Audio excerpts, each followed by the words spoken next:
ভাই আমার কথাগুলো শুনেন, তারপরে বিজিবি কে যা ইচ্ছা তা বলিয়েন, মন চাইলে গালি দিয়েন।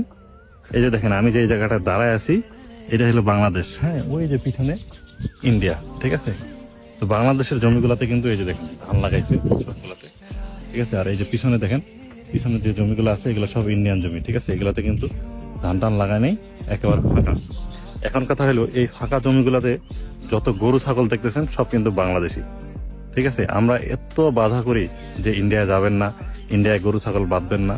এই যে আমরা আসছি, আইসা এখন বইকা টইকা মনে করেন যে গরু ছাগল সব উঠাই দিয়ে চলে যাব, আবার কালকে আসে দেখবো যা তাই। এখন পাটগ্রাম সীমান্তে দুইজনরে গুলি করছে, দুইজন মারা গেছে। এগুলো নিয়ে অনেক সাংবাদিক বলতেছে যে বিজিবি কি করে, অনেক মানুষজন বলতেছে বিজিবি কি করে।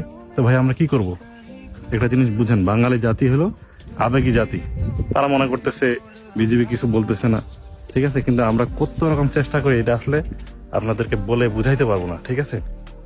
এই যে আমি আপনাদেরকে দেখাই, এই যে দেখেন সামনে কিন্তু বর্ডার, এই যে বর্ডার, ঠিক আছে। এই যে ইন্ডিয়ান সবকিছু কিন্তু দেখা যায়। এই যে গরু ছাগল দেখতেছেন, এগুলো সব কিন্তু বাংলাদেশি গরু ছাগল, ঠিক আছে। তো ভাই কি বলবো, কিছু বলার নাই। এখন এই কথাগুলো শুধুমাত্র বোঝার জন্য বললাম। এখন ঠিক আছে, বিজিবির নিয়ে যদি কিছু বলার ইচ্ছা থাকে কমেন্টে জানায়েন, ঠিক আছে। আমরা আপনাদের ভালোর জন্য অনেক কিছু করার চেষ্টা করি।